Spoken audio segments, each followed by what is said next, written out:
Hello hello and welcome to another set. ఇప్పుడు వచ్చేసరికి మనం మార్కెట్ ఫెయిల్యూర్ గురించి మాట్లాడుకుందాం.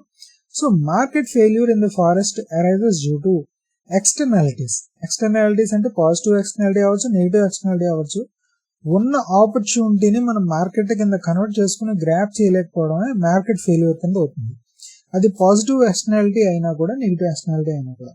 Public good nature of forest. ఒక ఫారెస్ట్ మీకు ఎంత కార్బన్ సెక్వెస్ట్రేషన్ చేస్తుంది, ఎంత ఆక్సిజన్ ప్రొవైడ్ చేస్తుంది, ఎంత టెంపరేచర్ తగ్గిస్తుంది, ఇవి ఎంత ఈ పబ్లిక్ గూడ్స్ మీరు మనల్ని ఎవరు అందరం కూడా అడగకుండా ఇస్తున్నాం, తీసుకుంటూ ఉంటున్నాం ఫ్రీగా. ఇటువంటి వాటిని కూడా మార్కెటైజ్ చేసుకోలేకపోవడం మార్కెట్ ఫెయిల్యూర్. అది మోనోపలిస్టిక్ టెంబర్ మార్కెట్స్, ఇది కూడా నిజమే. So and next one is the what is it called as zero opportunity cost. So zero opportunity cost అనేది దీంట్లో వచ్చేసరికి ఆప్షన్ కింద ఇవ్వలేదు. సో 1, 2, 3 అది right answers. So A is the right answer. Which of the following increases supply elasticity of timber?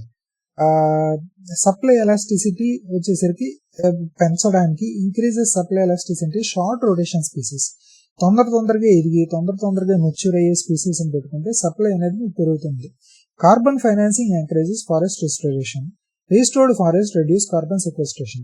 ఎప్పుడైతే మీరు plants నాటడం వలన ఫైనాన్సింగ్ ఇటువంటివి చేయడం మొదలెట్టారో అది ఆటోమేటిక్గా ఫారెస్ట్ రెస్టోరేషన్ అనేది ఇంక్రీజ్ చేస్తూ ఉంటుంది. ఎప్పుడైతే ఫారెస్ట్ రెస్టోరేషన్ ఇంక్రీజ్ అయిందో కార్బన్ రిక్వెస్టరేషన్ కూడా ఇంక్రీజ్ అవుతుంది. So A is true and R is false. AP Forest Act 1967 empowers which authority to constitute reserved forest? So యాక్చువల్గా ఇది స్టేట్ గవర్నమెంట్ అండి, చీఫ్ మినిస్టర్ కాదండి. స్టేట్ గవర్నమెంట్కి అధికారం ఉంటుంది ఏదైనా ఒక దాన్ని రిజర్వ్డ్ ఫారెస్ట్ కింద ప్రకటించాలి అంటే. In wildlife protection act which schedule contains vermin? Schedule 5. Vermin అంటే షెడ్యూల్ 5. ఓకేనండి. So C is the right answer. Forest conservation act 1980 requires prior approval of central government for mining in forest areas, clearing national forest area for plantations, building check dams inside forest. So ఈ మూడింటికి వచ్చేసరికి ఖచ్చితంగా మీకు central government approval అనేది ఉండి తీరాలి. ఓకేనండి. మిగిలిన వాటికి వచ్చేసరికి అంత అవసరం లేదు. ఇంకా సామిల్స్ కి, నాన్ ఫారెస్ట్ ఏరియాస్ కి వచ్చేసరికి దానికి సంబంధం లేదండి. Forest right act 2006 which is not true. Women must be represented in forest right community. It is true. Recognises rights of the pastoral communities, అక్కడ ఉంటున్న నివాసితులకి. It is true. Recognizes traditional hunting rights. ఇది recognise చేయదు. Provides right over minor forest produce. It is true.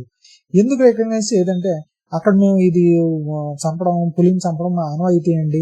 ఇది అని అంటే కనుక it's a schedule 1 లో ప్రొటెక్ట్ అయిన యానిమల్ అది. అదేలాగా ట్రెడిషనల్ హంటింగ్ రైట్ కింద అయితే అగ్రీ చేస్తారు. So act doesn't allow that. The AP state forest service includes which post? AP state forest service వచ్చేసరికి ఫారెస్ట్ రేంజ్ ఆఫీసర్ ఉంటాడు చూడండి, అతను. సో మెయిన్ గా ఇక్కడ చూసేసరికి అసిస్టెంట్ కన్జర్వేటర్ ఆఫ్ ఫారెస్ట్ అనుకోండి. ఇక్కడికి వచ్చేసరికి ఎఫ్ఎస్ఓ అనేది ఏపీ స్టేట్ సబార్డినేట్ సర్వీస్ కి వచ్చేసరికి సంబంధం ఉండేది. ఓకేనండి. So assistant conservator of forest అని అనుకోవచ్చు మనం. Right. Next, A forest section is headed by. Forest section ఎప్పుడు కూడా ఫారెస్ట్ సెక్షన్ ఆఫీసర్ తో ఉంటుందండి చేయడం అనేది. Just a minute. సో యాక్చువల్గా చెప్పాలంటే మీకు ఫస్ట్ మీకు ఒక డివిజన్స్ ఉంటాయి. ఓకేనండి. డివిజన్స్ లోని సబ్ డివిజన్స్ ఉంటాయి. సబ్ డివిజన్స్ లోని సెక్షన్స్ ఉంటాయి. సో ఈ సెక్షన్స్ కి వచ్చేసరికి ఫారెస్ట్ సెక్షన్ ఆఫీసర్ ఉంది.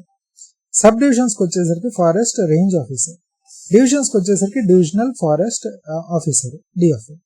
సో ఈ విధంగా ఉంటుంది. విఎఫ్ఎస్ఓ కింద వచ్చేది beat officer, forest beat officer. ఓకేనండి. సో ఈ forest section is headed by అంటే ఇక్కడ వచ్చేసరికి మెయిన్ గా ఫారెస్ట్ సెక్షన్ ఆఫీసర్ వస్తుంది.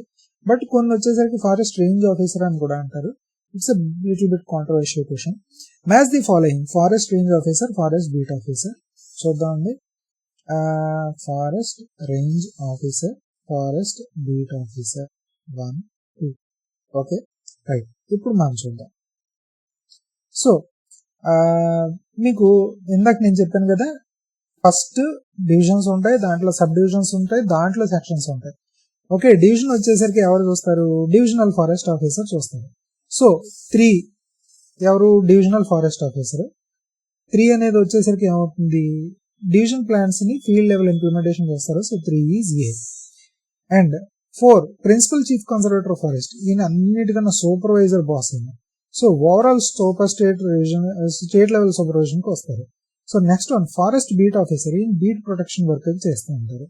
And forest range officer. Range officer వచ్చేసరికి ఏం చేస్తారు? ఈయన సబ్ డివిజన్ లెవెల్ కి సూపర్వైజ్ చేస్తూ ఉంటారు. So 1 is C. CDAB. So first one is the right answer. Next one. Which of the following best describes public good characteristics of forest? Non-excludability, non-rivalry. అంటే public good అంటే oxygen. ఒక forest ఇచ్చే oxygen ఇచ్చింది. Okay, ఆ forest లో ఉన్నవాడు ఆ oxygen పీల్చడం వలన నాకేమి ఇక్కడ ఇంకొక 10 కిలోమీటర్ల దూరంలో ఉన్న నాకు అక్కడి నుంచి ఆక్సిజన్ ట్రాన్స్ఫర్ అవ్వడం వలన నాకేం తగ్గిపోదు. అంటే ఇట్స్ నాన్ ఎక్స్క్లూడబిలిటీ. వాడికి మాత్రమే ఇస్తుంది ఆక్సిజన్, నాకు రాదు అన్నది ఏం లేదు. Oxygen once it's generated flows all over the area, spreads all over the globe కదండి. So non excludability. నీకు మాత్రమే వస్తుంది, నాకు మాత్రం రాదు అన్నది పబ్లిక్ గుడ్ కాదు. ఓకే, సో పబ్లిక్ గూడ్స్ లో వచ్చేసరికి అటువంటిది oxygen. Next non rivalry. Non rivalry వచ్చేసరికి ఏంటి? ఇక్కడ వాడు మాత్రమే పెట్టేసుకుని ఎదరవాళ్ళకి ఇవ్వకుండా ఉండేలాగా ఉండదు ఈ పబ్లిక్ గుడ్ అనేది. సో ఇక్కడ అందరికీ కూడా వెళ్తూనే ఉంటుంది. అన్కంట్రోలబుల్. ఇక్కడ ఏమి రైవలరీ అనేది కూడా ప్రోత్సాహం జరగట్లేదు. సో దీనివల్ల యుద్ధాలు జరగట్లేదు, దీనివల్ల ఏమీ జరగట్లేదు. సో ఈ పబ్లిక్ గుడ్ క్యారెక్టరిస్టిక్ అనేది non excludability, non rivalry. So 1 and 2 are the right answers. Next one. In cost benefit analysis of an afforestation project, increasing the discount rate will generally increase the NPV, net present value, if benefits are front loaded. Front loaded అంటే చెప్పాను కదండి ఇందాక, instant benefit ఇచ్చేస్తే మీరు అప్పటికప్పుడు దాన్ని front loaded అని అంటూ ఉంటారు. అప్పుడు మాత్రమే NPV net present value increase అవుతుంది. లేకపోతే డిస్కౌంట్ రేట్ పెరుగుతున్న కొద్దీ ఎన్పివి డిక్రీజ్ అవుతూ ఉంటుంది. So A is the right answer. మిగిలినవన్నీ కూడా కాదు, కరెక్ట్ కాదు, ఇది మాత్రం కరెక్ట్. యాక్చువల్గా డిస్కౌంట్ రేట్ ఇంక్రీజ్ చేస్తే లాంగ్ టర్మ్ బెనిఫిట్స్ అనేవి తక్కువ అవుతాయి, తక్కువ ఆకర్షణ అవుతుంది. Okay, benefit cost increase ratio కూడా అస్తమాటికి ఇంక్రీజ్ అవుతుంది. ఓకే రైట్, ఇది ఆల్వేస్ అన్నాడు. Have no effect on NPV, అది కరెక్ట్ కాదు. Which statement about the timber certification is correct. So timber సర్టిఫికేషన్కి వచ్చేసరికి మెయిన్గా ఇది ఒక సపోజ్ ఒక గుర్తింపు పొందింది. సో ఈ గుర్తింపు పొందింది అంటే కనుక దాని మార్కెటబిలిటీ చేసుకుంటే కనుక ఆ సర్టిఫికేషన్ కూడాను ఓకే జెన్యూన్ ఇది ఇలాగని ఆ సర్టిఫికేషన్ అనేది కూడా మార్కెట్ యాక్సెస్ పెంచుతూ ఉంటుంది. సో అది టింబర్ సర్టిఫికేషన్ యొక్క ప్రాముఖ్యత. Compensatory afforestation fund management planning authority వచ్చేసరికి గోదావరిమెంట్ జడ్జిమెంట్ దాని నుంచి ఏర్పడిందండి ఇది. దాంట్లో వచ్చేసరికి మీరు ఫారెస్ట్ ని డైవర్ట్ చేసిన దానికి కంపన్సేటరీగా ఇంకొక ఫారెస్ట్ ని క్రియేట్ చేయండి, లేదా ఇంకో చోట ప్లాంటేషన్స్ ఏర్పాటు చేయండి. వాటికి తగ్గ కంపన్సేషన్ అనేది గవర్నమెంట్ కి ఇవ్వండి. సో ఇటువంటివన్నీ కూడా కంపన్సేటరీ ఫారెస్ట్ దాంట్లో అవుతూ ఉంటాయి. So 1 is it's the centralised fund for afforestation of land. 1 is B. Next joint forest management వచ్చేసరికి it's local community state partnership. 2 is C. And forest development corporation వచ్చేసరికి market oriented state agency for forest based industries. So 3 is A. 1B, 2C, 3A. Which of these is a principal objective of the Wildlife Protection Act? Wildlife protection act దాంట్లో principal objective ఏంటి? Wildlife ని కాపాడమే. So provide the protection for wildlife, animals, birds and the plants.